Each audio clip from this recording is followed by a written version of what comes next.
Olá, alunos, tudo bem? Estamos aqui mais uma vez num bate-papo, num diálogo sobre educação, dessa vez com uma pessoa também especialíssima, que vocês já conheceram no outro bate-papo com o professor Edson, a professora doutora Kátia Stocco Smolli. Pois é, você vê como o tempo passa rápido. Parece que foi ontem que nós anunciávamos a entrada da disciplina Conteúdos e Didática de Matemática, a D17. E parece que foi ontem que vocês tremeram na base ao ouvir o nome matemática. Mas pelo que nós percebemos no decorrer da caminhada, esse medo passou.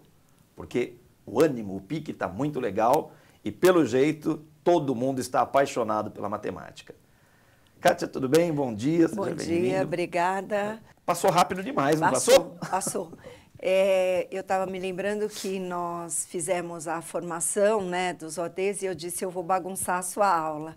E eu fiquei muito satisfeita, queria dizer que fui acompanhando bem de perto o desenvolvimento da disciplina e fiquei muito animada com o que eu vi. Parece que nós tivemos aí uma reação muito positiva e eu, de verdade, estou muito feliz. Quero agradecer, em meu nome, em nome do professor Marcelo e da professora Rúbia, toda a dedicação que os alunos e os grupos de orientadores, né, de disciplina tiveram aí, também vocês daqui do NEAD, foi uma parceria incrível e acho que estamos terminando essa disciplina de um jeito muito para cima, como o ensino de matemática merece. Com certeza, com chave de ouro, né? Não estamos fechando porque não fecha, não espera, tem muita coisa pela frente aí.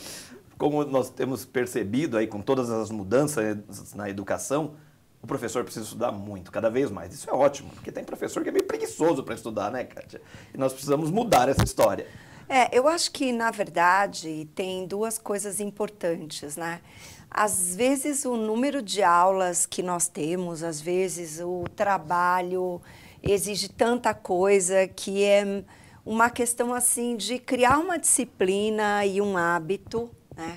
E eu sempre gosto de lembrar de uma frase da Madalena Freire, que ela diz, educador que não balança, cutuca porque está morto, né?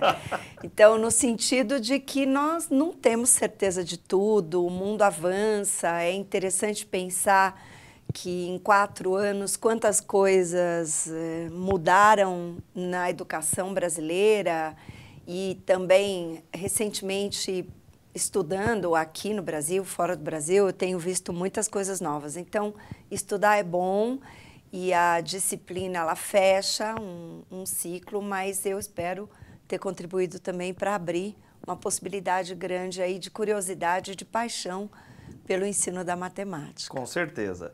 Mas vamos fazer um bate-bola aqui, ver algumas coisas importantes, porque assim, nós temos estudado, eu acompanhei alguns vídeos lá do Matema, a professora Inês falando também sobre as mudanças na base, e um tema que parece que está tirando o sono de muita gente é justamente a inserção da álgebra nos anos iniciais. O que muda com a chegada dessa área que parece tão espinhuda e tão assustadora quanto a álgebra nos anos iniciais, Kátia?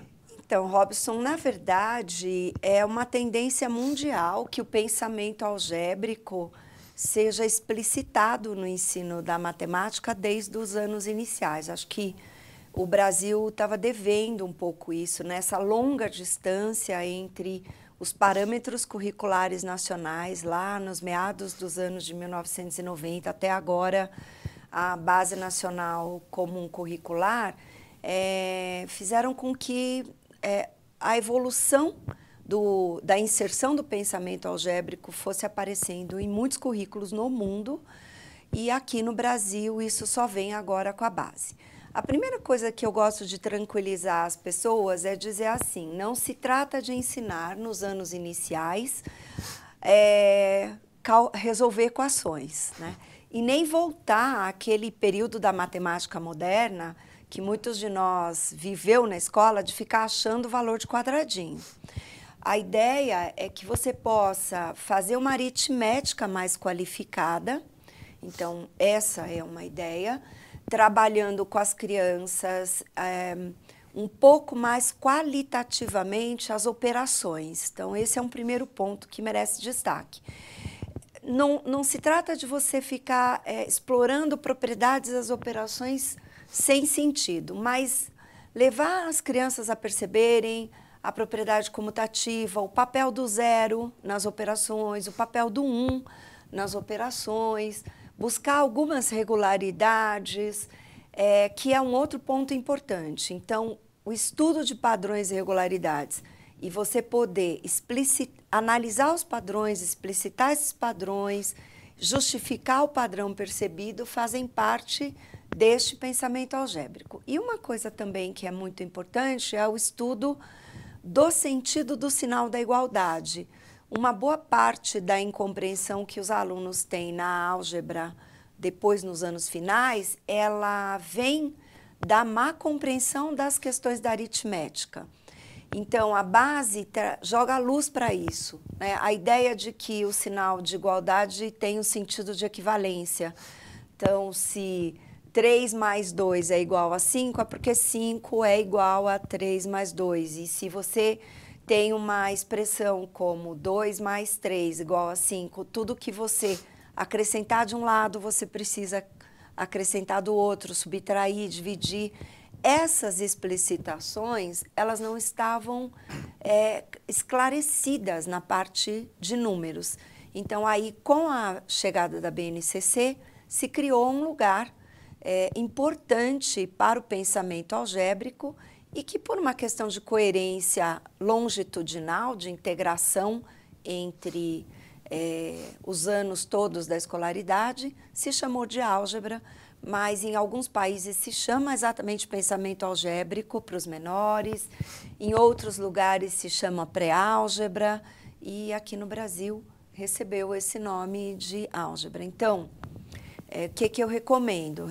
Há muitas pesquisas que falam disso, tem uma pesquisa grande da Universidade Federal de Pernambuco. Eu vou disponibilizar algumas sugestões de leitura, mas ainda são coisas muito mais pontuais do que o que nós já temos a respeito de números, grandezas e medidas, e a parte de geometria e probabilidade estatística. Um outro destaque que eu faria é que é muito interessante ver, eu tenho várias questões que eu colocaria como cuidados em relação à BNCC. Mas ela também traz muitas vantagens e eu gosto de destacar o que é bom. Uma das coisas boas é a ideia de progressão. Ter uma visão longitudinal, como é que começa e onde nós vamos chegar. E recentemente, uma pessoa do nosso grupo de didática me perguntou exatamente isso. Como eu sei que o que as crianças precisam aprender? Como eu sei que elas demonstram aprendizagem? Na base tem uma pista a respeito disso. Então, para a álgebra, por exemplo, você é capaz de ver o que se espera do 1º ao 9º ano, e no nosso caso em particular, do 1º ao 5º ano a ano, em relação ao estudo do sinal de igualdade, ao estudo de padrões e regularidades e também relativo a essa aritmética mais qualificada que está nas operações. Muito legal. Quer dizer, então a gente pode dizer que isso é um avanço, né, Kátia? Sim, sim, avanço. é um avanço, é um avanço. Agora, é um avanço, sim. Vamos lá lembrar da disciplina, né? A disciplina focou em jogos, em resolução de problemas, em atividades que eu costumo brincar, maker, né? Mão na massa, gente pensando, atividades problematizadoras, porque se você reduzir essa ideia do pensamento algébrico a ficar fazendo exercícios sem sentido, de achar valor de quadradinho, ou de ficar identificando se numa situação ou em outra tem propriedade distributiva ou não tem propriedade distributiva, você perde a riqueza.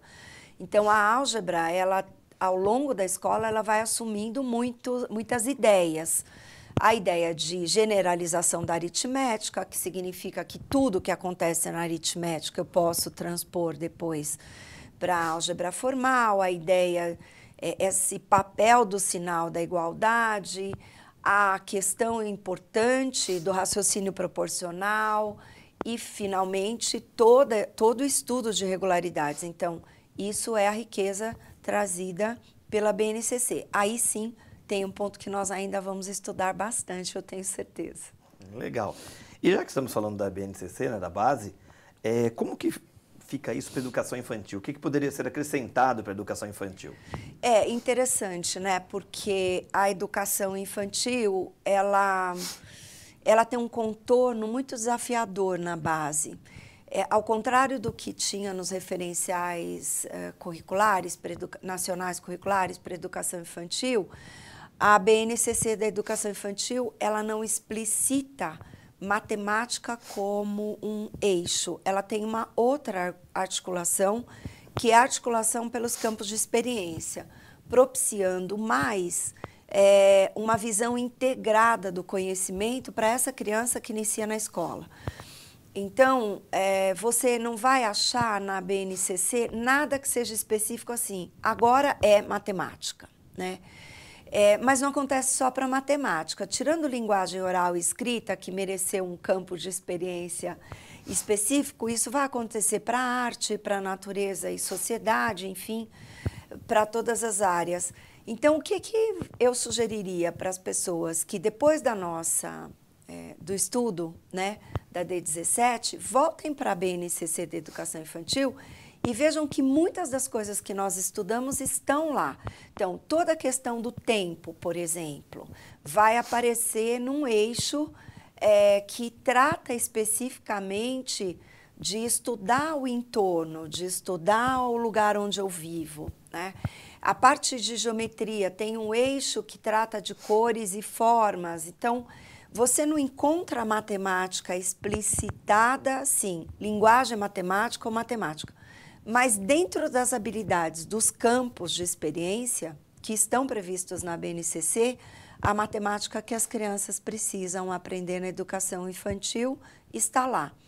Ela não aparece ano a ano, porque a BNCC da educação infantil, ela tem uma organização um pouquinho diferente da BNCC, da parte dos anos iniciais, que é por ano. Então, de 1º ao 5º ano, eu encontro explicitadamente as expectativas de aprendizagem, as metas a serem alcançadas para 1º ano, 2º ano, 3º ano e assim até o 9º, né? Agora, na educação infantil, as habilidades previstas estão organizadas por fases. Então, tem para os bebês, para as crianças bem pequenas e para as crianças pequenas, indo numa variação de 0 até 5 anos e 11 meses, que é quando termina a educação infantil, então, e vai para o ensino fundamental. Então, é preciso olhar e, em cada escola, dedicar um tempo para pensar. No caso, né, da Prefeitura de São Paulo, que as crianças estão organizadas nas escolas de educação infantil por fases um pouco mais definidas do que a BNCC, que tem umas faixas mais alargadas. Então, vale muito a pena gastar um tempinho olhando a matemática, que está prevista nessas habilidades, que dizem respeito às mesmas coisas que estão nos anos iniciais, menos a álgebra, né? Mas tem noções de chance, tem uma parte grande da numeração, das formas, das grandezas e medidas, e a possibilidade de trabalho com projetos aí é bem forte para envolver a matemática. Vale bem a pena dedicar um tempo para olhar isso. Legal. Você tocou num ponto, Kátia, essa questão de numeração, tudo isso. Eu lembro uma entrevista sua, acredito, com a Nova Escola, há um tempo, uma crítica que você fez, e muito necessária, né? A essas limitações de numeração na educação infantil. Não está muito da nossa pauta, mas acho importante a gente falar. Quer dizer, olha, então a criança tem até 3 anos, vai aprender de 0 a 5. Quer dizer, como é que é isso, né? Como é que é essa limitação? Então, na verdade, essa limitação é interessante porque ela é uma limitação quase que para a matemática, né?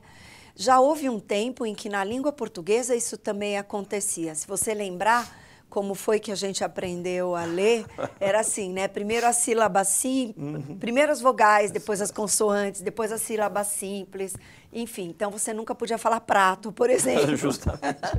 Hoje isso já evoluiu bastante no que diz respeito a alfabetização e também na consideração matemática. É engraçado que eu acho que nós olhamos para as crianças e pensamos, eles são tão pequenos, têm o cérebro ainda em desenvolvimento, então eu tenho medo de submetê-los a desafios que eles não possam alcançar. E isso é um equívoco. A neurociência mostra que nós temos pequenos cientistas, né? Eu convivo muito com crianças pequenas e cada vez mais eu estou convencida de que, óbvio, existe um limite, eu não vou explorar um teorema de Pitágoras junto às crianças muito pequenas. Por quê? Porque eu preciso de conhecimentos matemáticos mais sofisticados que eles não dariam. Mas não é o caso dos números, porque quanto mais eles estiverem expostos a questões numéricas, mais eles pensam numericamente. Então, uma coisa é você estabelecer parâmetros para que você possa ver a evolução das crianças. A Base Nacional diz lá que ao final do primeiro ano se espera que as crianças dominem procedimentos numéricos até pelo menos 100. Por que eu acho interessante essa ideia de até pelo menos 100? Primeiro porque você não está limitando nada. Pensa, você diz, olha, eu preciso ter algum conhecimento numérico estabelecido. Então, você diz, eu tenho um parâmetro aqui, menos do que isso, as crianças, é ruim. Por quê, gente? Vamos combinar. A escrita numérica, a leitura, o conhecimento dos números, o pensamento numérico, eles são muito determinantes para a aprendizagem da matemática como um todo. Você não faz medidas sem numeração, você não faz probabilidade estatística sem numeração, você não faz álgebra sem numeração. Talvez você faça uma parte da geometria sem numeração, mas os conceitos mais fundantes de matemática justamente estão em geometria e em números e operações, porque da combinação dessas coisas vão nascer muitas outras coisas que virão depois, inclusive mais sofisticadas. Então, você precisa criar algumas trilhas, mas não dá para dizer que os pequenos aprendem até 5, porque senão não posso nem contar os dedos das mãos, né? Porque já são mais que 5. Então, o que eu costumo dizer para os professores, Robson? Soltem suas amarras, porque as âncoras estão nos seus pés e não nos pés das crianças, né? E aí não tenha medo. Eu acho que isso, hoje os estudos mostram que nós entendemos mal a ideia de que a construção do conhecimento deve significar não ter dificuldade. Prazer em aprender também ocorre quando eu supero a resolução de um problema. Então, há lugar muito importante para desafios altos, né? E isso se aplica também à numeração. Agora, eu não vou ficar treinando escrita de números. Agora estamos aí terminando essa fase, a quarta etapa de estudos, e vamos ver que as questões de números vão ser muito bem cuidadas e com desafios altos. Então, desafiem seus alunos, deixe eles pensarem numericamente. Legal, Kátia. Bom, vou te pedir uma coisa agora que é um esforço hercúleo, né? Isso daí realmente, quer dizer, nós falamos tanto de matemática, temos um caderno super bem construído, com atividades, as atividades do AVA também. E, bom, de tudo que foi abordado, olha só, o que eu estou pedindo, de tudo que foi abordado, quais são esses aspectos que merecem destaque? Quer dizer, eu estou te pedindo herculeamente, faça uma síntese dessas ideias. Então, eu gosto de desafios, né? Acho que é por isso que eu fui para a matemática. Se eu tivesse que pensar nas ideias mais importantes, eu colocaria, em primeiro lugar, a ideia de que matemática se aprende resolvendo problemas, né?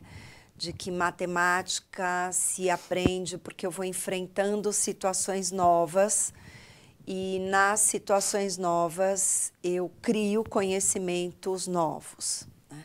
Então, isso é uma coisa, para mim, muito relevante e que nós fomos trabalhando de forma integrada em toda a disciplina.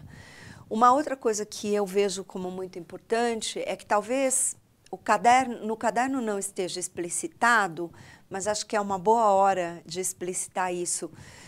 Nós trabalhamos na elaboração do caderno com um princípio que é: as pessoas têm rotas de aprendizagem diferentes.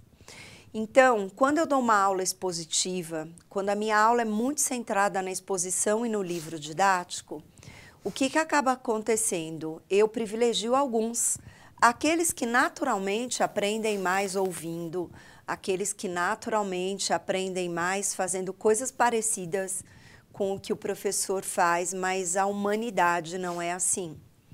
Então, você tem um jeito de aprender e eu tenho outro jeito de aprender. O que é desafiador, Robson, é que eu não consigo, numa turma de 25, 30, 10, seja lá quantos alunos eu tiver, dizer: olha, o João e a Kátia aprendem assim, o Robson aprende assim, o Edson aprende de outro jeito, a Liliana aprende desse jeito, o Fábio e o André vão ser separados porque aprendem melhor jogando. Isso é humanamente impossível, mas essa é a beleza da didática da matemática. Porque a didática da matemática, se ela é vista como uma engenharia, ela tem ferramentas de diversificação que você considera antecipadamente essa diversificação. Então, olha só, se vocês repararem, enquanto vocês faziam a disciplina, o que tinha? Tinha jogo, tinha trabalho em grupo, tinha experimentação, cansei de ver fotos de todo mundo medindo a sala, tinha mosaico, tinha arte, tinha literatura infantil. O que nós fizemos? Nós criamos rotas, primeiro para ir desmistificando essa ideia de que matemática é impossível, é difícil, é chata, você só aprende fazendo muitos exercícios. Depois, para criar um envolvimento. Então, se você é uma pessoa que aprende mais com o outro, o jogo e o trabalho em grupo vão garantir uma rota de aprendizagem para você.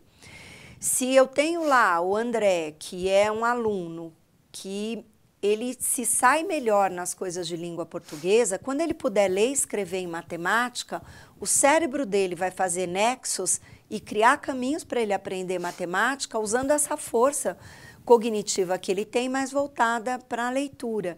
Então, essa é uma pista importante da disciplina que eu queria que vocês percebessem. Criar rotas alternativas significa planejar uma aula na qual nós saibamos o que nós vamos ensinar, para quem nós vamos ensinar e como nós vamos ensinar. E esse como, ele bebe numa gama grande de variedades de atividades, né? A outra coisa é a sistematização. Quer dizer, você vai, você avança, mas depois você volta e centra. O que foi que nós aprendemos? O que essa aula trouxe? Que vem pelas atividades do ambiente virtual, mas ela vem porque o professor também ajuda a fazer uma síntese, porque tem fechamento.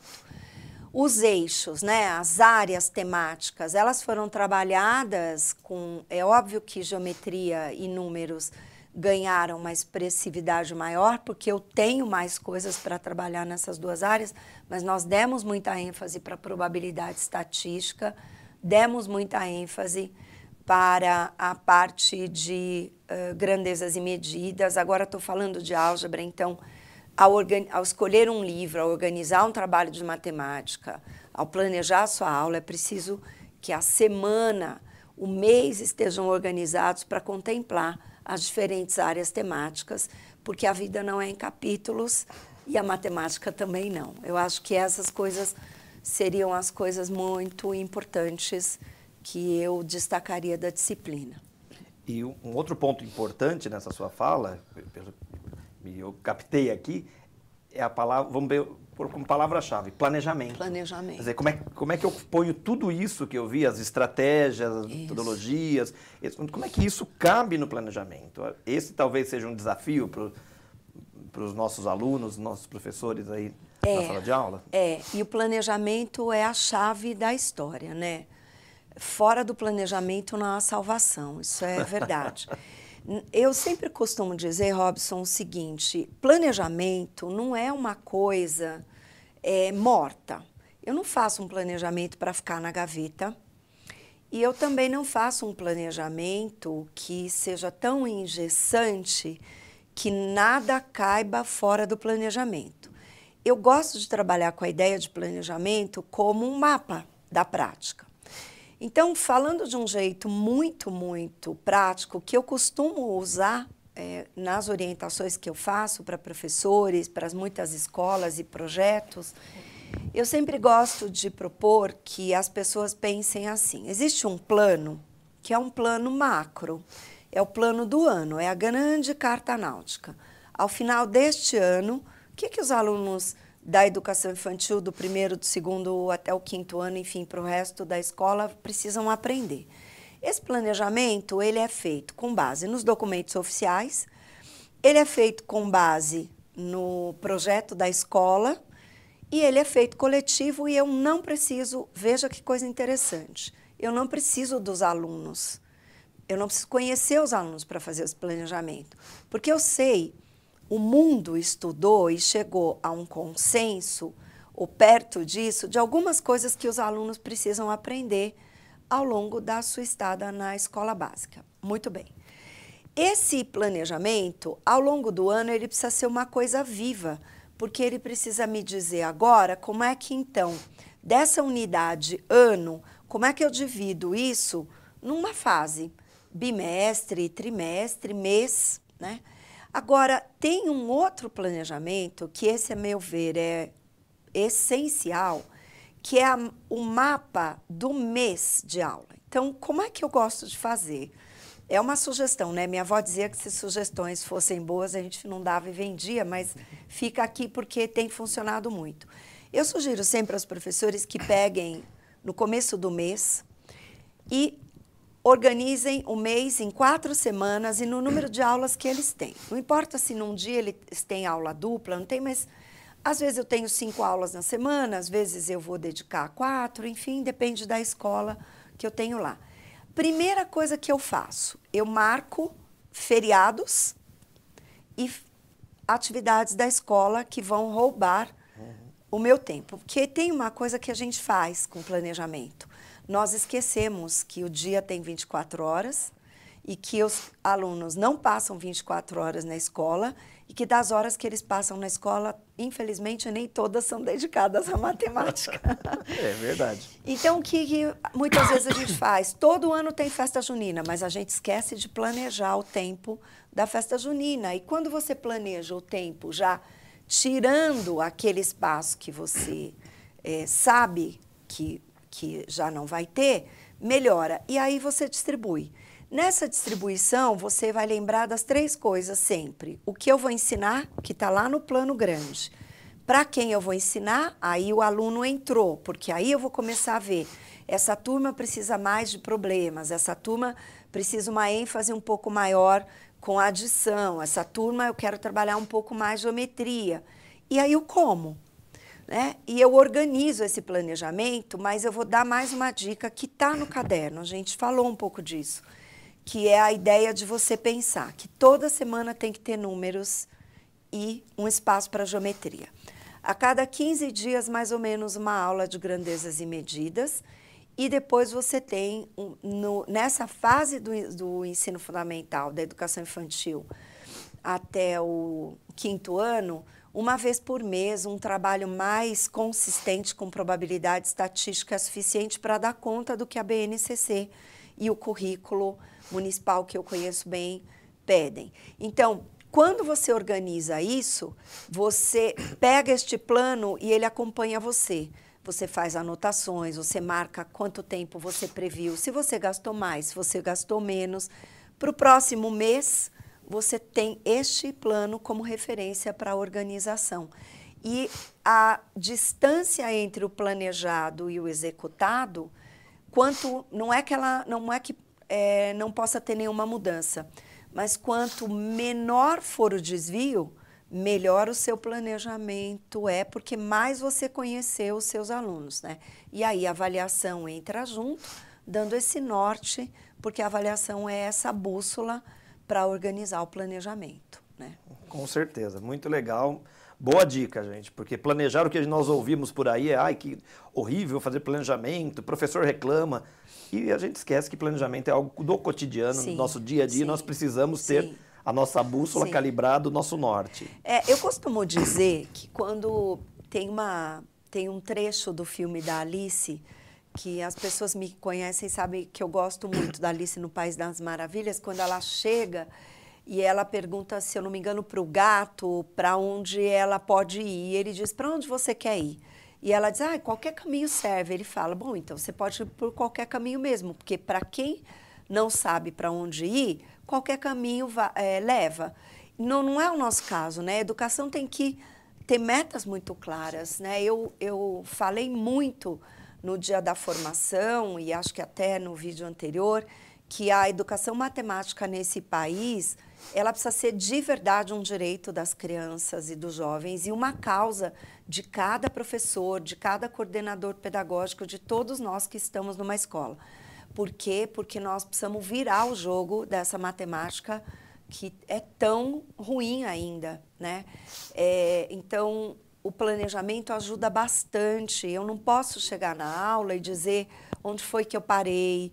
Eu não posso dizer assim, Robson, você tem uma atividade bacana para eu fazer na minha sala, porque isso é péssimo. A atividade que foi boa para você, ela pode ser boa para mim. Não há problema em nós trocarmos. Mas é muito importante que eu planeje para a minha aula, para aqueles alunos. E a aula de matemática, ela precisa ter um fio condutor, né? Que é o que eu quero ensinar para que o aluno aprenda. Porque senão fica uma coletânea de atividades e eu vejo, às vezes, os professores falam isso para mim. Puxa vida, nós fizemos tantas coisas, mas os alunos continuam não aprendendo. A questão não é o que nós fizemos, é como fizemos, se os alunos aprenderam, se aquela atividade é uma boa atividade. O jogo das 7 cobras, por exemplo, que foi feito por todo mundo. Ele é um jogo excelente para eu trabalhar no quarto, quinto ano, se eu quiser fazer as noções de probabilidade que nós estudamos ali. Mas se o foco for adição em si, o conceito da adição, ele já não serve mais para o quarto ano, porque ele não tem desafio. Se o conceito for pura e simplesmente a adição, a introdução das ideias de adição, é melhor fazer no primeiro ano, eventualmente no começo do segundo. Então, a cada vez que eu vou escolher uma atividade, eu nunca posso esquecer. Para que mesmo? Não pode ser porque ela é boa, né? Precisa ser porque ela vai ensinar uma coisa nova para as crianças que precisam muito aprender com qualidade a matemática da escola. E o planejamento é muito importante nisso. Legal. Bom, gente, o papo vai longe. Se deixar, a gente vira o tempo, vira a madrugada. E o tempo para, acho que a gente quebra o relógio de tanto papo. Mas estamos chegando ao final desse nosso papo de hoje. Tem muita coisa pela frente. E, Kátia, que mensagem final você poderia deixar para os nossos alunos? Bom, eu acho que se tem uma coisa que eu faria na minha vida, se eu voltasse atrás, uma coisa que eu não mudaria é que eu não deixaria de ser professora de matemática. Matemática é uma coisa muito apaixonante. As pessoas têm que ter o direito de entender isso e de vivenciar isto. De fato, um dos problemas que nós temos está na forma de ensinar. Então, eu gostaria muito que vocês levassem dessa disciplina um pouco mais de paixão por ensinar, por esta causa tão nobre que é ver o olho de uma criança brilhar na sua aula ou numa aula de algum professor que você acompanha porque ele teve a chance de ter uma matemática que é colorida, que é viva, que faz sentido, né? Que permite que ele crie, que ele tenha ideias. Tomara que na disciplina eu possa ter ajudado vocês a pensarem, sentirem, vivenciarem um pouco desse desejo tão grande que eu tenho de ajudar a mudar a história da educação matemática nesse país. Venham junto comigo, assumam essa causa, porque eu confio muito no trabalho e em tudo que vocês fizeram juntos. Muito obrigada. Muito legal. Kátia, nós agradecemos imensamente a sua presença, e quando eu digo presença, é presença com Pre maiúsculo, porque esteve presente em todos os momentos dessa disciplina, nos auxiliando, nos grupos de WhatsApp, final de semana, feriado, quer dizer, sempre esteve conosco aí realmente nos contagiando com essa paixão que ela demonstrou nessa última fala. Então, é um privilégio muito grande nós termos você conosco, nessa caminhada e nos orientando. E tenho certeza, eu falo por mim, acredito que por vocês todos, que nós somos contaminados por essa paixão. Obrigada, o privilégio foi meu, eu sou muito honrada e eu sou assim, eu gosto de estar junto, então continuem contando comigo. Obrigada mesmo. Nós que agradecemos. Pois é, alunos, chegamos ao fim desse nosso bate-papo, mas logo, logo tem mais, outras disciplinas virão por aí. Bons estudos, tudo de bom para vocês e logo, logo nos encontraremos nos polos. Um grande abraço e até a nossa próxima conversa e o nosso próximo encontro. Tchau, tchau.